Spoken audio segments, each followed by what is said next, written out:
Hello, and welcome to A Moment in Time with Nex. Today I'm doing a book review of The Green Witch, your complete guide to the natural magic of herbs, flowers, essential oils, and more by Arin Murphy-Hiscock.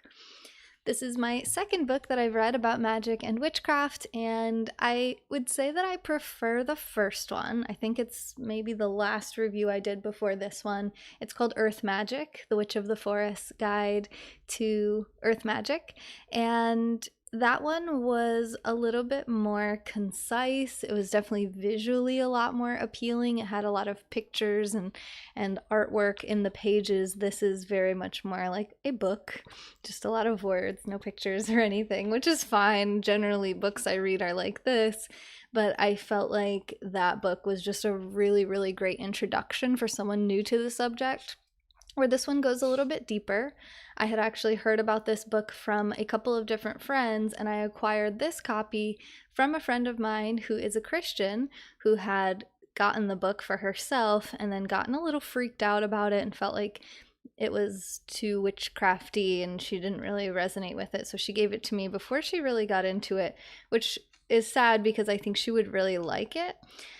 And it's just sad when any religion closes our minds to the possibilities of any value from any other beliefs or traditions or practices, because the Green Witch, just like we talked about with Earth Magic, has nothing to do with Wicca or witchcraft as a religion, or there being like any laws or rules or boundaries or anything that you absolutely have to do or believe to participate in magic and doing any kind of witchcraft or anything like that. So what was different about this book is there wasn't really anything about spells. And I think that's something I really liked in the last book, is that there was specific spells and rituals for different types of intentions and powers, and I really, really enjoyed that. This book is more like, I guess there's a lot more information in this book, but it's interesting because I find it generally less practical. But overall, there's more information in here, and there's a lot more like recipes of things that you can make in this book than there was in the other one. So kind of interesting because usually I like a lot of complexity and a lot of depth and a lot of nuance. But when it came to this subject, maybe because I'm so new to it, I really preferred the other one. So if you're new to this subject at all, I would encourage you to go with the last book I read, The Witch of the Forest Guide to Earth Magic. She has a bunch of different types of magic that she's written about as well. But this one is a good addition if it's something that you're interested in. This is probably a little bit more of like a reference book, and we're just going to go chapter by chapter here and talk about what was in here. So if you don't know me, I'm Nex, and I like to do reviews/summaries. So this is a book review where I'm just kind of saying what I liked. I'm saying I preferred the other one more. This one was okay. I would give this like 3 or 4 stars, probably 4 stars, just because I really do like the subject matter. But the other one is definitely a 5-star. Absolutely loved it. I've been referencing it a lot. It's still next to my bed. I was just using it a few days ago. I was actually just using it today, so I use that one a lot. I think I'll reference this one as well. I was referencing this today. So it's nice to have both for resource and reference, but if you're brand new, definitely stick with the other one.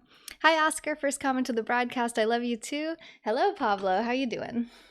Okay, so chapter 1 is just what is green witchcraft. She talks about the path of the green witch, a brief history of green witchcraft, learning to identify with the earth, and the magic of being a green witch.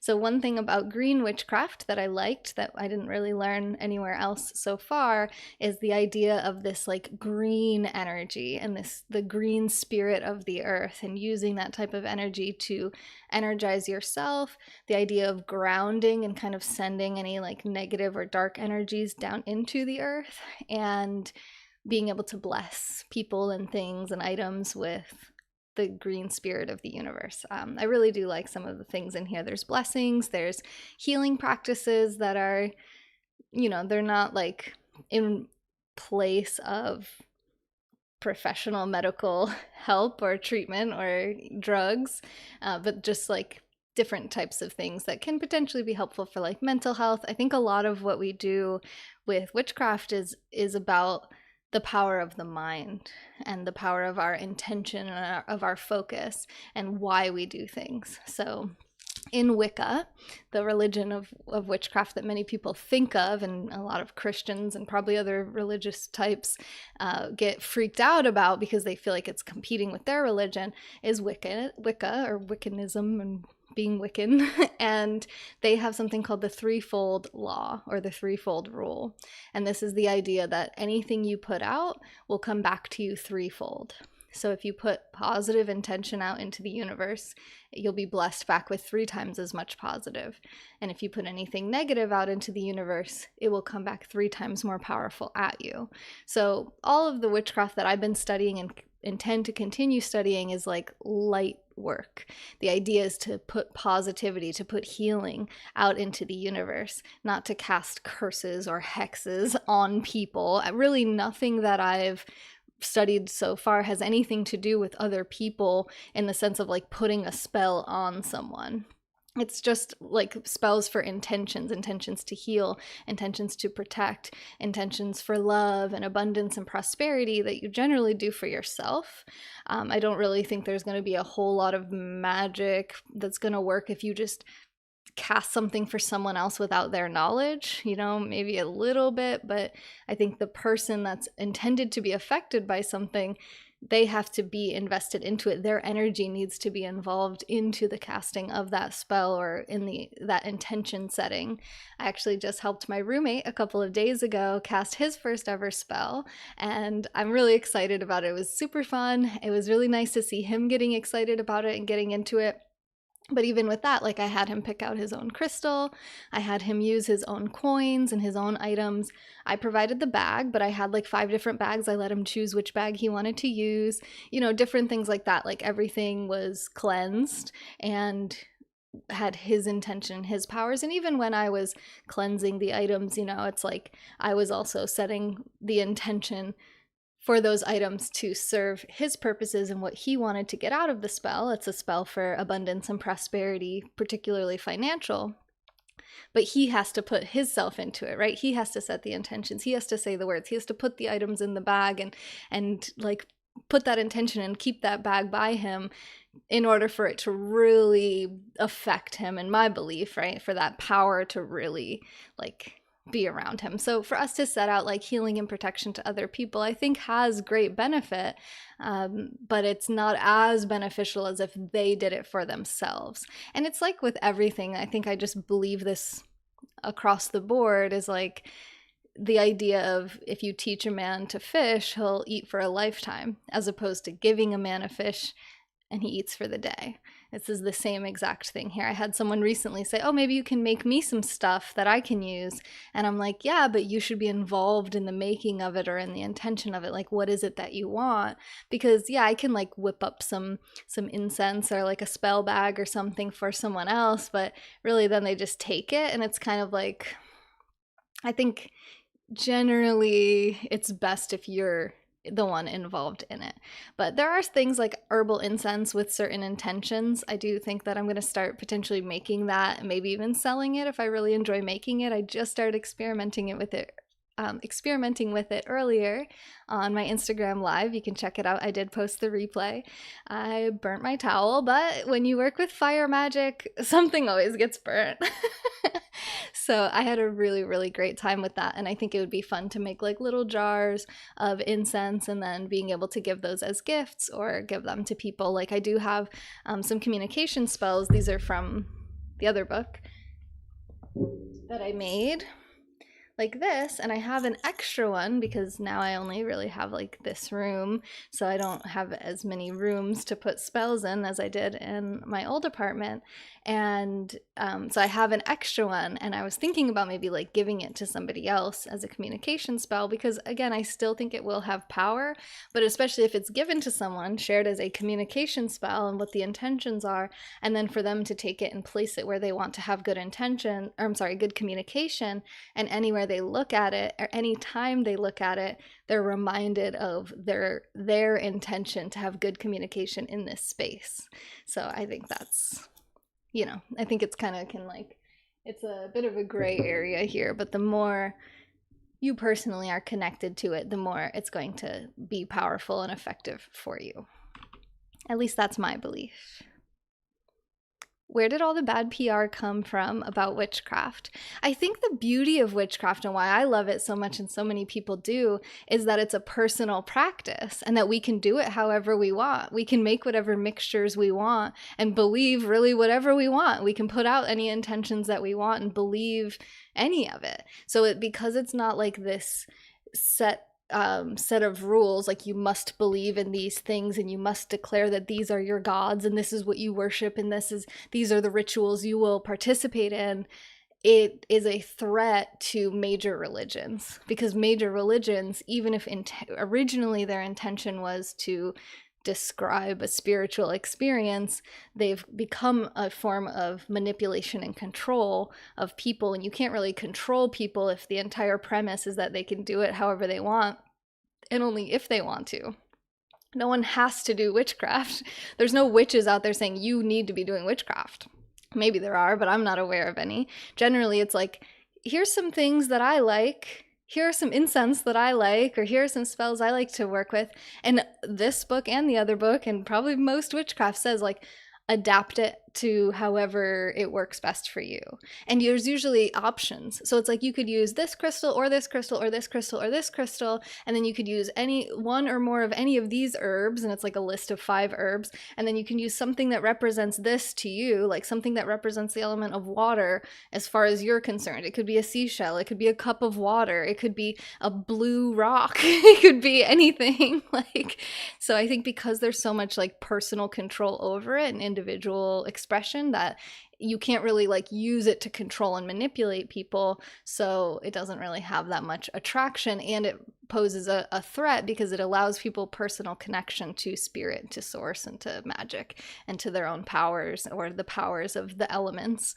Just like with the last one, that's mostly what this book is about, is like connecting with elements, particularly earth, because this is the green witch, so this has a lot to do with the earth itself and plants. There's actually a whole section about gardening in here, which I found really interesting. So there's a lot of more like specific nitty-gritty details in this one than the last one.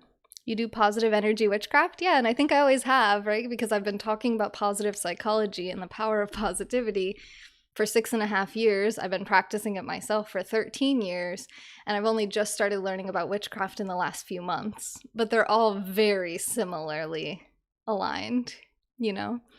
Hey, Derek, good to see you. You need a few spells? You've been interested in buying a spirit box. So that's for like that's like mediumship. So that's like communication with spirits. I don't know much about that. There's nothing about that in witchcraft. So being a medium and being a witch are really not the same thing. They could coexist. You could do both. But as far as I know, like there's nothing to do with communicating with spirits that really has anything to do with like witchcraft or casting spells. So I think it's 2 kind of different things, but I could be wrong. Like I said, it's only been a few months I've been learning about this. It's not a world that I'm interested in delving into yet. I don't feel ready to start tinkering with like spirits and entities like that. I have my own like fear, and I would say like a healthy, I hope, respect of these other realms, and I don't intend to like just dive into something like that, because I've heard a lot of experiences from people. I grew up hearing experiences that both my mom and sister have had, and other people throughout my life, that it just seems like it's something that you really want to make sure you can dedicate the appropriate amount of like energy and focus and time to really like handle it respectfully and safely, in a way that like I don't even know what I believe about that kind of realm and what happens to us after we die, that I'm ready at all to get into something like that. But I'm sure there's plenty of resources online for you regarding that.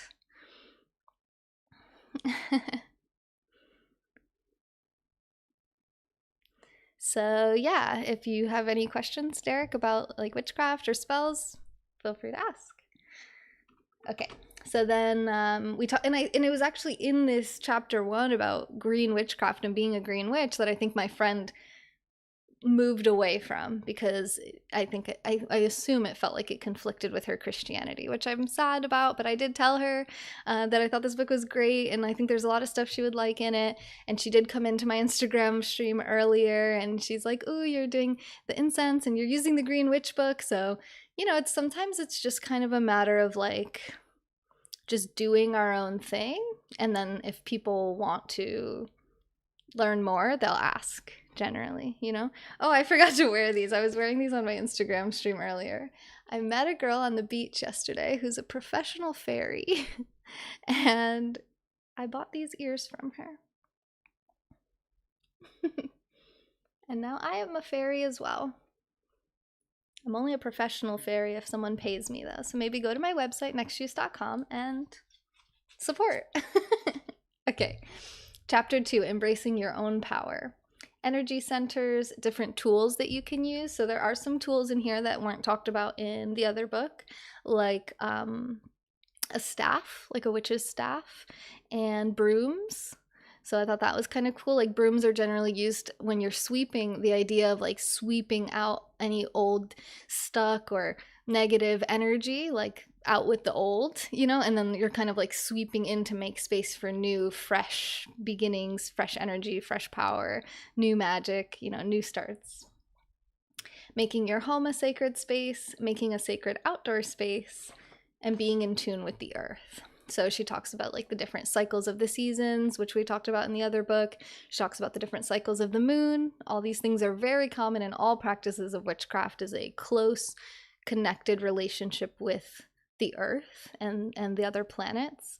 Astrology is one that I'm planning to learn about coming soon. I'm dabbling little bit by bit. There's a lot to learn in that realm. So, I need to dedicate a little bit more time and energy to that before I'll be able to share anything interesting about it.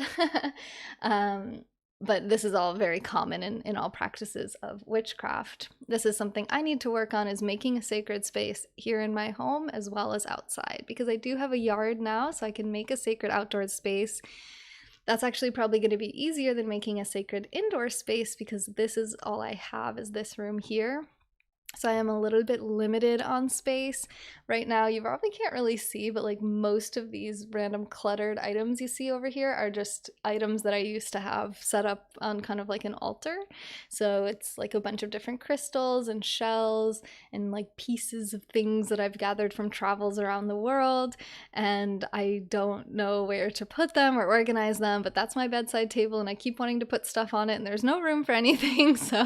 And I don't want to just like put all my crystals and magic items in like a drawer or a shelf or something. I really do like having them out. So I've just been thinking about this over the last couple of days as I've been unpacking the box that has all these items in there. I have to figure out how to get this one to stay on, because I part my hair on this side, so my hair is always like pushing it.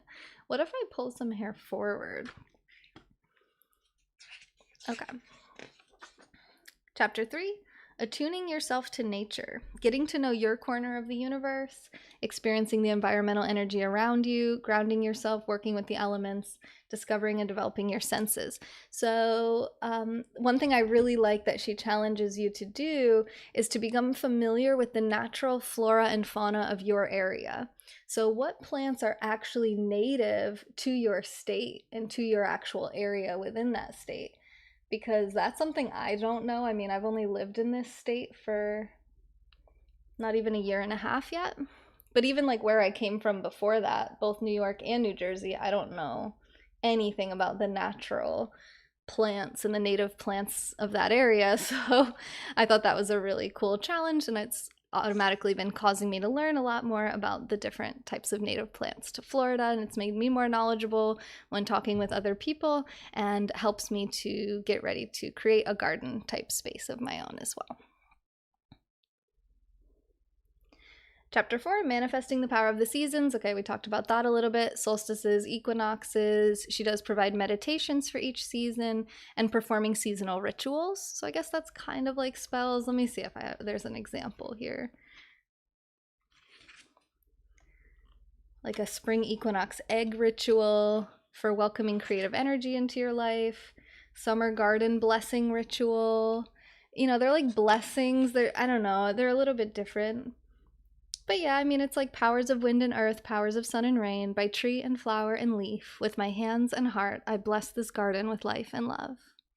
So beautiful. Witchcraft is a really beautiful practice. I think a lot of people would probably like it if they would just open their minds to the idea of it not being satanic or something. Okay. Chapter 5, living closely with the earth, the sun, the moon, the stars, working with green energy. We talked about that. The magic of trees, energies of flowers, herbs and greens, stones, the bones of the earth. And that's like crystals and minerals. So most of those things you'll find in any really witchcraft book. And this has a nice index of different herbs, flowers, trees, and what they're good for. And it's more in depth than the last book that I read, I would say. Fairy ears actually kind of suit me. Yay, I'm glad. We weren't sure which color. She only had 3 different colors. There was like the one that's more stereotypically, I would say, for like white people, and then there was like darker ones, and then there was these. And she's like, "You're pretty tan. I think these ones match you better." So I don't know if they match me well, but I'm hoping so. A professional fairy. Yeah, just like, like professional mermaids. I've never met a professional fairy, but I figure it's a similar lifestyle. If you guys are familiar with like Brandy Anthony from Periscope, I still follow her on Instagram. She's a professional mermaid. One of my friends is getting into mermaid life a little bit, so she was happy to see my ears. My friend who actually gave me this book, and she's like, yeah, and I'm like, now you're a mermaid, I'm a fairy, we're having a good time. We're living our childhood fantasies in our 30s. Sage would be used more than anything. Would you agree with that statement? No, because again, like everyone is different and unique. I don't really love the smell of sage myself, so I don't use sage a lot. Like when I cleanse items and spaces, I usually use sticks of incense, and they could be like various different scents. I almost never smudge with sage because I'm not really into the smell of sage. I don't like my house to smell like sage. But yeah, a lot of people use sage. I think a lot of people use sage who aren't even, like, they don't even do witchcraft or anything. They just use sage as like an energy smudging, cleansing type tool. So it is used very frequently, but I wouldn't say it's used more than anything for every witch or every person, because everybody's different. Like, I'm not a big fan. I don't really like Palo Santo that much either. I have a very sensitive nose. My roommate's been pointing this out. He's like, "You think everything stinks?" And I'm like, yeah, because everything does stink. Not in a negative way, but like stinky, like I smell things. I always want everything to smell nice. Didn't know there was such a profession. Yeah, there's a profession. You can make anything a job, I suppose. I have pretty much any essential oil you can imagine. That's cool. Which one could open up myself to being able to see the premonitions that I used to be able to have? I don't know anything about that. I don't know anything about like trying to see like, are you talking about like clairvoyance? I don't know anything about that, unfortunately, but again, I think the internet probably has good resources about that, because you're saying premonition, so I assume you mean like you used to be able to see the future. I don't know about that myself, so I'm not really sure, but if you just Google it, I'm sure you'll get a lot of good responses. Hi, Mark. Frankincense, yeah, I lit some frankincense earlier today in my Instagram live. It smelled nice, but I liked myrrh better. New Jersey's the Garden State. I know. And we did have a little yard. I use frankincense just about daily. Okay. It's good for pain relief. I've never used sage. I was just curious. Oh, that's interesting. That's really interesting. Yeah, I would say it's like a pretty common one for a lot of people. I'm just not a personal fan of it, and I think there's probably a lot of people who just have different like smell buds, nose buds, high art, and prefer different scents and different energies, and that's another thing, like even in here she talked about like your own personal energies and your personal cycles, and becoming attuned to that. So you're attuned to the cycles of nature. Never before in my life have I really paid attention to like the equinoxes and the solstices. And now that I do, it's just like it's like almost like a re-energizing day each day to just really connect in with the earth and reflect on where it's at in its seasonal cycle. And then tapping into your own cycles and energies. So as a female, I've tracked my menstrual cycle for years, and I'm very like in touch with my own personal cycle that way. But it's fun to start becoming more aware of the cycle of the moon. Never before in my life have I known what phase the moon was in and whether it was waxing or waning. But for the last few weeks, I've noticed that I have a pretty good awareness of like what phase the moon is at and which direction it's going. Like I know right now, just offhand, that it's about a quarter moon right now and it's moving towards a full moon. So it's kind of fun to be aware of these things that could potentially have impacts on us, and they're just interesting to any individual. So it also is great for like small talk and socializing, which I love to do. I love meeting new people and talking about things that people are interested in. And everyone likes to look at the moon, right? So we can talk about like what the different phases of the moon means and what the moon represents, and we can talk about the lunar channel of the body and all of these things that I think kind of go past lines of culture or race or gender or even age. You know, these are like timeless topics that a lot of people feel drawn to. And there's probably some good reason for that, you know? It's not that you're asking the wrong questions, you're asking the wrong person. You're asking me questions that I don't know the answers to, and I'm not going to make something up for you, but I definitely know the internet has people who have the answers for you. Google is always the right person to ask. Okay, so then part 2 of the book is Walking the Green Path. I already read this, Living Closely with the Earth. Okay, Keeping a Greenwich Garden. So then she talks about the power of a garden, designing your garden, tips on planting, like when to plant different types of items and where, caring for the garden naturally, how to use like natural fertilizers, and filling your home with houseplants. I'm not quite there yet. I don't really like having dirt in the house, so we're working on it. We're working on it. Most of my inside plants are fake right now, but it's a process for me. Chapter 7, Create and Craft Green Witch Magic.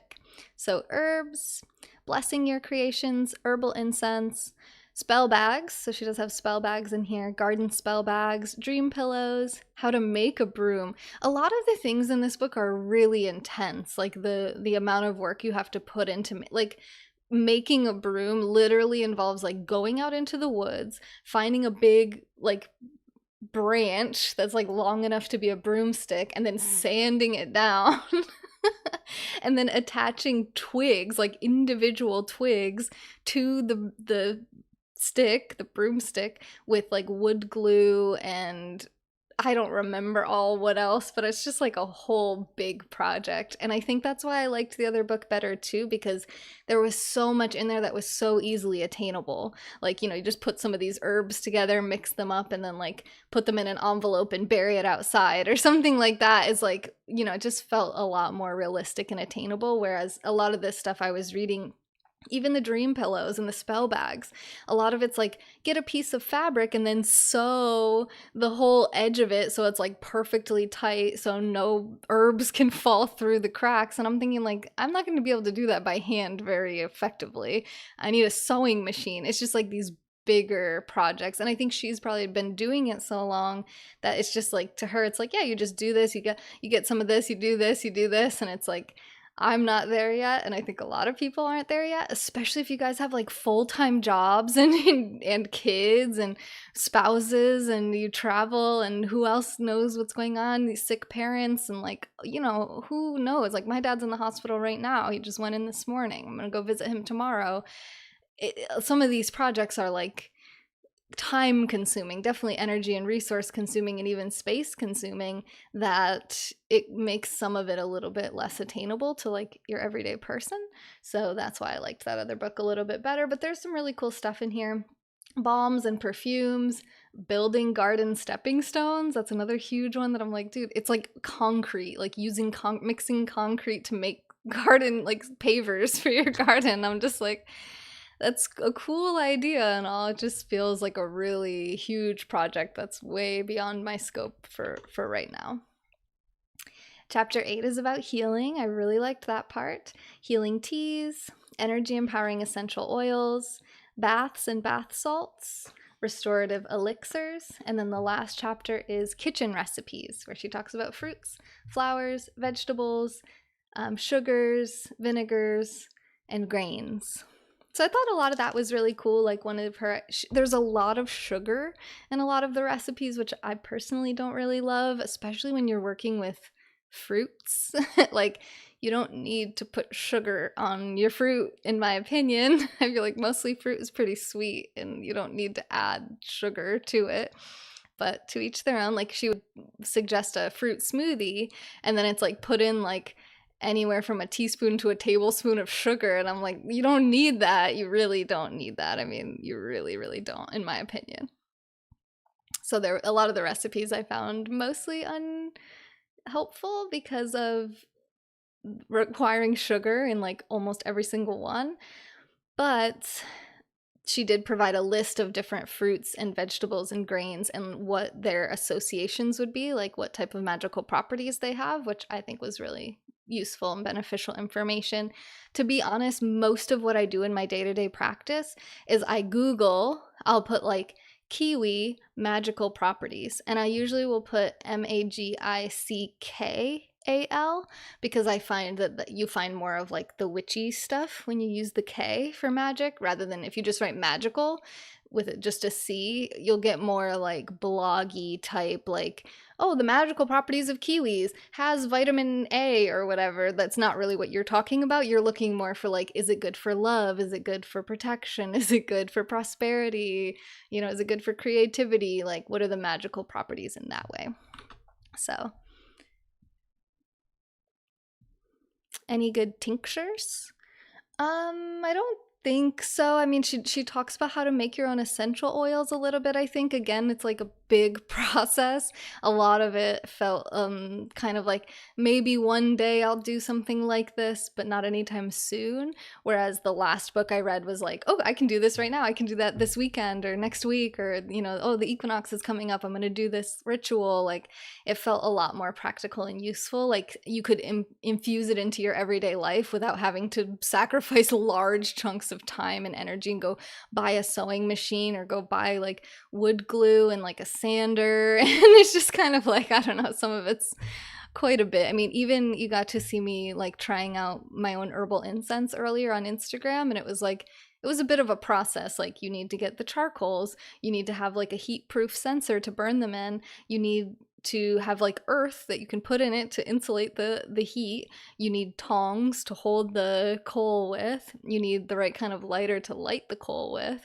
And then you need all the different ingredients that you're going to blend into the incense and mix them up and store them in you need some kind of jar to store it in once you mix it up. And you need a mortar and pestle or a coffee grinder, something to like grind up the ingredients. It's like even something like that, some incense, it's like this whole process. You can also go like buy sticks of incense, and I find that to be pretty good too. I just am enjoying the process of the herbal incense. That's something that's fun for me right now. But you don't have to do all that, you know? It's kind of like, again, like take what really resonates with you and leave the rest. Oh, no apologies necessary, Derek. You're all good. Hi, Fro. Good to see you. Oh, take care, you too, Derek. Sanding and concrete. Yeah, it was a lot. 10-8 Comics and Jim. Hi, how are you? Yeah, it was just like, I was impressed and in awe of her abilities to make so much of this stuff herself. Very like DIY energy, which a lot of people probably really love and resonate with. I know my ex-husband, if you remember Mr. Perfect, DIY is like so his thing. He probably would have loved to go out in the woods and gather a bunch of branches and twigs and make a witch's broom if like that's what he wanted. I don't think he would want to make a witch's broom, but like he could for sure. I'm sure I could. I don't really want to. I don't really have the resources or like that. I just don't have that super DIY energy in me to that level. So everyone's different. And that's the beauty of witchcraft, I would say. So that's my summary / review of The Green Witch, your complete guide to the natural magic of herbs, flowers, essential oils, and more by Arin Murphy-Hiscock. Thanks for watching. If you don't know me, I'm Nex. I stream a lot of different types of content on a lot of different platforms.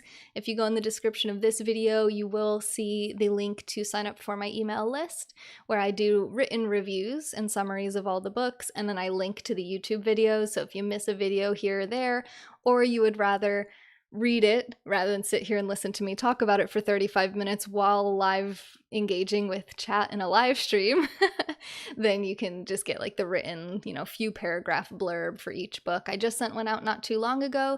When you click the link to go sign up, you'll see a link there too that says view previous campaigns. So you can see all the previous ones that I've sent out as well. I have a playlist here on my YouTube channel where all of the book reviews are organized in one place. If you ever want to like watch through a bunch of those as well, or search through for a certain book that you're wondering if I've read.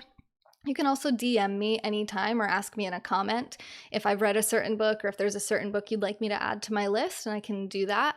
I use Goodreads and Amazon generally for my book needs. I have lots of books to read already, so anything new you want me to add to my list will probably be quite a long ways down that list. But if there's something you're wondering if I've read before, and if you just want to get on the list whenever it happens, it'll happen. When something really catches my eye, I'll expedite it. The book I'm reading right now, someone just recommended to me within the last few months, so sometimes it does happen quickly. And yes, within a few months is quickly for me. I get lots of messages, lots of input, Do I ever speak to Mr. Perfect? Yes, I do. I'm actually going to message him right after this. I meant to message him earlier and I forgot, and you just reminded me, so thank you, mate. Hey, Jim, what's up? Witchmart. Yeah, Witchmart. So if you're looking for a place near you to go see what kind of witchy ingredients you can find and what types of crystals and things, and then even books like this, look for metaphysical shops in your area. Metaphysical shops. That's a good way to look for them. You'll find different ones, hopefully, if you're not in too isolated of an area. You can get things online, but I find it's better to kind of pick out like the things that really resonate with you and call to you, and the people that you'll meet in these types of shops are usually very well versed and knowledgeable on a lot of these different types of things, and you can make cool connections and network and just, spread that kind of like this desire that we all have to heal ourselves and heal the earth. I think that's like the general premise of most witchcraft. Aw, thanks, Jim. Thank you, Pablo. I'm glad that you liked it. Do I have a list of all the books you liked this year so far? That would be what the email list is. So when I send out the email list, it's in order of the book I like the most to the book I liked the least from the last time I sent out an email, which honestly, the last email that went out was like a couple weeks ago, maybe a week ago, 2 weeks ago. I don't even know now. That one was the first one in almost a year. So that's pretty much like a year's worth of books. I think it was only 10.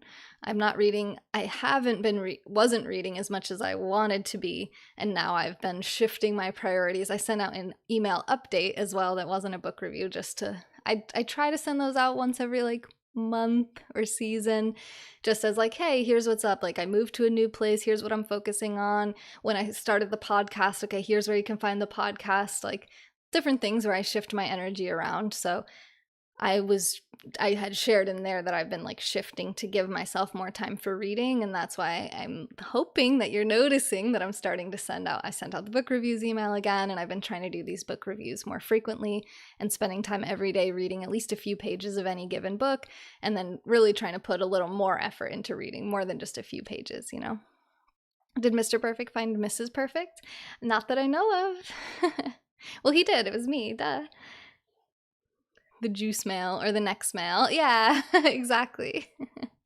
So you can sign up for that there. I have a Discord server where I notify when and where I'm going live every time. So if you don't have notifications turned on for all the different apps, or you're having trouble keeping track of where the heck I am, the Discord is a really good place for that. We're up to over 800 members in that server at this point, which is getting to, like, it's almost going to catch up to some of my followings on other platforms. I stream on Instagram, TikTok, YouTube, Twitch. Those are my main places right now, but it's always changing, ebbing and flowing. I haven't put out a new podcast episode in quite a while, but I do have 15 existing podcast episodes. You can find them here on YouTube. There's a playlist for them, or you can find them anywhere that you find your podcasts. It's called Nex Talks. I'm Nex. I talk. I hope you like it. a relationship like ours because it seems so solid. It was. I mean, we were together for 7 years. I'm pretty sure we both very much enjoyed that relationship and wouldn't trade it for anything. So just because it didn't last forever, people have this weird note. We're going to get way away from this book review now. So I'll just quickly say this. Like, people have this weird perception that if a relationship doesn't last forever, then it wasn't good. It's like, no, that's not how that works.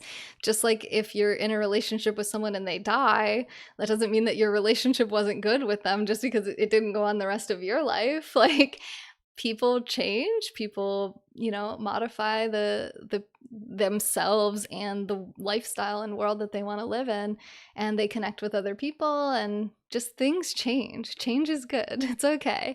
You don't have to be with one person forever, in my opinion. I know a lot of people would say that that's the ideal. That's fine if you want to do that. I'm not going to tell you you should or shouldn't. I'm just saying, like, I'm very happy. I hope he's happy. I mean, he seems relatively happy. I think one thing interesting about me and Mr. Perfect is that we both became polyamorous separately from each other. So we ended our relationship. I went through another 4 years in a different relationship, and at the end of that relationship, I realized I was polyamorous. A few months after that, I was talking to Mr. Perfect. We were texting, and I told him that I'm poly now, and he said, "Oh, that's really interesting. I'm polyamorous now, too." He's like, "I've been doing it for like a year, and I was just starting into it." So it's just really funny that, like, even though our worlds have diverged so separately from each other, we weren't in like constant communication or anything. We weren't influencing each other in any sense of the word. And then we still came to similar conclusions separately. There's still compatibility there. And in terms of our minds, our main incompatibility is lifestyle and where we want to live. He doesn't want to live in Florida, and I do. So it's just kind of like a moot point. Like, we can't live together in a primary relationship in 2 different states or something like that. So I think there's always like potential for us to reconnect on different levels, for sure. Maybe, possibly. We've hung out a few times since. There hasn't been like that spark between us, but we still enjoy chatting from time to time, picking each other's brains, sharing. We're both very intellectual, so we like to kind of beat up thought, like ideas a lot. So take the good, learn from the bad. Yeah. Did I hear Elon might bring Periscope back? I saw his post. I don't think he's planning on bringing Periscope back, unless I misunderstood. If you want to share something with me, if he said he was bringing Periscope back, I think that's been a common misconception, is that he streamed from Periscope and he talked about it, and that's all I saw, really. And then it's like people were like, "Oh, he's bringing Periscope back." And it's like, that would be kind of silly, because there's no reason that the live streaming feature for Twitter should be separate from Twitter. Periscope doesn't need to be a separate app. It should have always been Twitter Live. When Twitter acquired it, they should have just made it Twitter Live then. Twitter Live is pretty much is completely dysfunctional at this point. So I think they're just trying to make it functional. They're trying to like push Periscope into Twitter Live and make Twitter Live better. That's my perception of it, but maybe I'm wrong about that. So yeah, those are a couple other random thoughts on the way out. Yeah, so anything else? If you want to follow me everywhere, and you can support on the website if you like this content. My YouTube channel is not monetized. I don't get that many views on here. I don't have enough watch time pretty much ever, and I probably won't for however much longer. So unless something randomly goes viral, which it won't, because my videos are all an hour long of us chatting like this, then yeah, I definitely benefit from the support, even if it's just $5 over on the website. I know it's a couple extra clicks, but think of like how many other things you spend $5 on, and how many hours and how much time I put into this channel. It would be really helpful. Any amount that you think it's worth. If you want to set it up monthly, you can do that through my Ko-fi link, which is also on my website. So just go to NexJuice.com and click the support button if you want, if you think there's any value in this. If not, just let me know what would create more value for you. Didn't seem like it would come back to me either. Okay, so we're kind of on the same page with that, it sounds like. All right, well, cool. Thanks for hanging out, guys. This has been A Moment in Time with Nex. I love you. You are worthy of being loved and feeling comfortable in your own skin. This has been a moment in time with Nex. Extreme medium, squeeze the day. And I might go do some gaming over on Twitch if you guys want to hang out over there. I streamed on one platform, and then I streamed on Instagram, now I'm streaming here, and then streaming on Twitch. It's gonna be a good day of streaming. This whole week, I'm channeling Queen of Pentacles energy. Focused on my business, focused on my home, and then next week, we have fun with Artie.